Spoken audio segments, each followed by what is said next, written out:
Olá, a paz de Deus, a paz do Senhor Jesus a todos, meus queridos, bem-vindos ao nosso canal Comunidade Cristã no Brasil. Vamos para mais um estudo das Escrituras.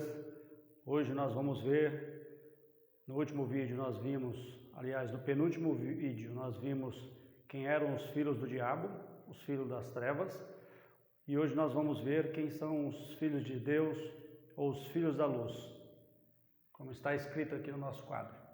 Para isso vamos continuar a leitura no livro do Gênesis, capítulo 4, vamos fazer a leitura do verso 3 e 4, vamos ler também 1 João 2, nos versículos 9 e 10, e depois Mateus 23, versículo 35, Hebreus 11, 4, Hebreus 12, 24. Então é importante que o irmão e que a irmã também acompanhem nas suas escrituras aí o que nós estamos lendo aqui, para que todos nós venhamos aprender juntos. Tá bom, queridos? Vamos lá? Primeiramente, filhos de Deus. Aqui eu coloquei Abel, representante ou já prefigurando os filhos de Deus. Ou melhor, essa prefiguração ou essa simbologia está simbolizando o próprio Senhor Jesus. Observe algumas características, irmãos. O nome Abel quer dizer fôlego, aflição, vapor, vaidade e alguns outros significados. Mas olha que interessante, fôlego, né? Aflição, vapor e vaidade. É como que se esse nome ele significasse a vida do homem nessa terra. Então a vida do homem é um fôlego, né? Como diz nos Salmos, nos Provérbios, é uma vaidade, uma aflição, é um fôlego de vida. O fôlego de vida ele é passageiro, né? Como diz nas próprias Escrituras, um vapor de vida, ele vem e passa rápido como um vapor, a nossa vida nessa terra, não é mesmo? Então aqui também simbolizando a vida do homem, né? Abel então ele foi pastor de ovelhas. E quem é o nosso sumo pastor? O Senhor Jesus, não é mesmo? Ele que cuida das ovelhas. Ele mesmo que cuida das suas ovelhas. Primícias do rebanho. Isso aqui foi o que Abel ofereceu ao Senhor. Ofereceu a Deus. Caim ofereceu daquilo que ele plantava, ele era agricultor, vamos dizer assim. E Abel era pastor de ovelhas. Primícias, ou seja, essa palavra é muito importante, é o que? É o principal, primeiro, também é primogênito, né? Quem é o primogênito de toda a criação, né? O Senhor Jesus, né? Então, o primeiro, a gordura, ou seja, o melhor. Então, Abel ofereceu o melhor a Deus. Por isso que o Senhor atentou mais, né, a oferta de Abel do que Caim. Abel também, ele está prefigurando, ele foi o primeiro profeta, e nós vamos ver isso depois lá em Mateus. Abel diferenciava, né, de Caim porque ele era justo, e o justo pratica obras justas, ao contrário de Caim, que nós vimos no penúltimo vídeo, que ele era mau, as suas obras eram más, por isso ele era filho do diabo. E Abel praticava justiça, ele era filho de Deus. Então todo aquele que pratica a justiça, que busca a justiça, é filho de Deus, como nós vamos conferir em outros pontos da Escritura. E também Abel foi uma vítima, como o Senhor Jesus foi uma vítima. Foi perseguido e foi morto, assim como a igreja é uma vítima de Satanás. Ele persegue, ele mata aquele que professa o nome do Senhor Jesus, aquele que prega a palavra, não é mesmo? Sangue que clama. Então, em Hebreus 12, 24, vai falar sobre o sangue que clama. Então, quando o Senhor matou, ou melhor, quando Caim matou Abel, e depois o Senhor interpelou Caim, aonde estava o seu irmão? Caim, então, usando de palavras, né, debochadas, né, ele disse que não sabia, mas o Senhor falou assim, não, mas a terra, ela clama pelo sangue de Abel.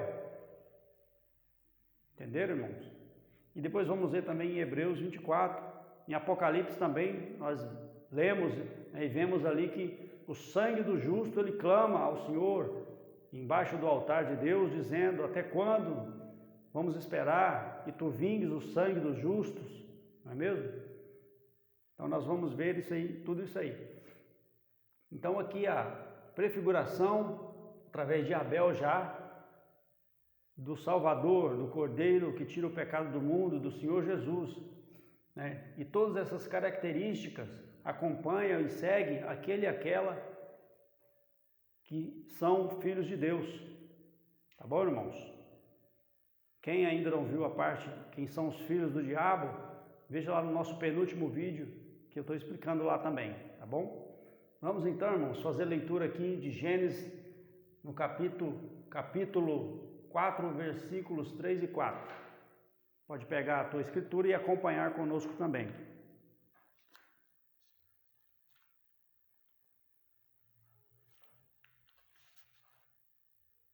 Então, Gênesis capítulo 4, versículo 3 e 4. E aconteceu ao cabo de dias que Caim trouxe do fruto da terra uma oferta ao Senhor. E Abel também trouxe dos primogênitos das suas ovelhas, ou seja, dos primeiros, né, dos melhores, e da sua gordura. E atentou o Senhor para Abel e para a sua oferta. Então, olha a diferença. Enquanto que Caim, né, trouxe ali a sua oferta, mas como ele era injusto, ele praticava a injustiça, ele era mau, o Senhor não atentou para a sua oferta. E por que ele não atentou? Porque Caim fazia aquilo para cumprir, né, uma determinação. Certamente, né, Adão e Eva tinham instruído seus filhos a como agradar o Senhor, porque o Senhor os ensinou. Mas como Caim deu ouvido a Satanás e não a Deus, ele fazia aquilo para cumprir, como se diz, para cumprir o que tinha determinado, mas ele não fazia de coração. E essa é uma diferença. O Senhor atenta quando nós fazemos de coração, voluntariamente, não é mesmo? Tanto é que Abel já era diferente. Ele fazia porque ele amava o Senhor, ele atentava para as palavras do Senhor. Ele oferecia o melhor porque ele amava, ele tinha fé. Abel não tinha fé. Fazia porque alguém o ensinou e era uma determinação, mas não. Abel fazia por fé, por amor, voluntariamente. Por isso Deus atentou. E isso fez o quê? Surgir no coração de Caim a inveja, que despertou o ódio, que fez com que ele praticasse o homicídio, matando o seu próprio irmão. Aí está o filho do diabo. Porque diz também a Escritura que Satanás é homicida desde o princípio, exatamente porque ele tem no coração esses sentimentos, a qual Caim, da mesma forma, por ouvir Satanás, por ouvir a voz do inimigo, praticou aquele ato. Mas Abel foi diferente. Abel foi vítima. Por ser justo, por suas obras ser justas, ele foi perseguido e morto, assim como o Senhor Jesus. Assim como você, irmã e irmão, também é perseguido porque você procura praticar a justiça, procura propagar o Evangelho. O próprio Senhor falou que seríamos perseguidos por causa do nome dEle, por causa daquilo que Ele estava ensinando. E quando nós ensinamos a palavra de Deus, nós também somos perseguidos de várias formas, não é mesmo? Então, vamos ler, vamos continuar a leitura então. Já aqui no versículo, vou ler mais um pouco, no versículo 5. Mas para Caim e para sua oferta não atentou. Irou-se Caim fortemente, descaiu o seu semblante. E o Senhor disse a Caim: por que te iraste? E por que descaiu o teu semblante? Se bem fizeres, não haverá aceitação para ti. Uma pergunta, né? E se não fizeres bem, o pecado jaz à porta, e para ti será o teu desejo, e sobre ele dominarás. Então o Senhor já falou, ali ele já despertou Caim para aquilo que estava no coração dele, que o Senhor estava vendo. Fala, por que você se entristeceu? Ou seja, então faça de coração, faça com fé, faça com amor, oferece o melhor, porque o mal se afastará de ti, porque ele já está te rodeando. Ou seja, se tu não se cuidar, Satanás vai te pegar. Foi o que aconteceu. Satanás entrou no coração dele, ele matou o seu irmão. Entendeu, irmãos? Então, vamos passar agora a leitura a 1 João, aliás, a primeira epístola de João, capítulo 2, no verso 9 e 10. Ou, se o Senhor nos der, leremos mais. Vamos lá.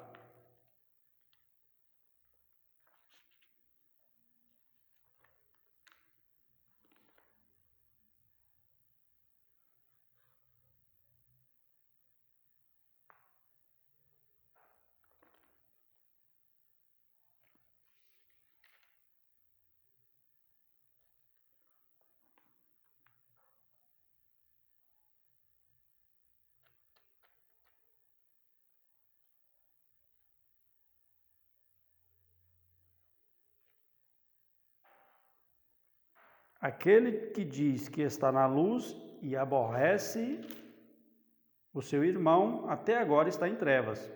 Aquele que ama o seu irmão está na luz, e nele não há escândalo. Mas aquele que aborrece o seu irmão está em trevas e anda em trevas, e não sabe para onde deva ir, porque as trevas lhe cegaram os olhos. Foi o que aconteceu com Caim. Mas Abel andava na luz, porque ele amava o seu irmão. Não é mesmo? Ele queria o bem do teu irmão, mas ao contrário, Caim não tinha o mesmo sentimento. Então, irmãos, não adianta nada nós falar do nome do Senhor, ir para a igreja, né? Até evangelizar, pregar, o que seja, mas lá no fundo nós temos uma raiz de amargura, nós temos um sentimento ruim, né? A respeito do nosso irmão. Eu já ouvi. Ah, não, eu perdoo tudo, faço tudo, mas isso aí eu não faço, esse aí eu não isso eu não perdoo. Ou fala que perdoou e fala, eu perdoei, mas não quero falar com ele, deixa para lá. Não adianta, irmãos, temos que perdoar, mas de coração, de verdade. Porque como diz aqui,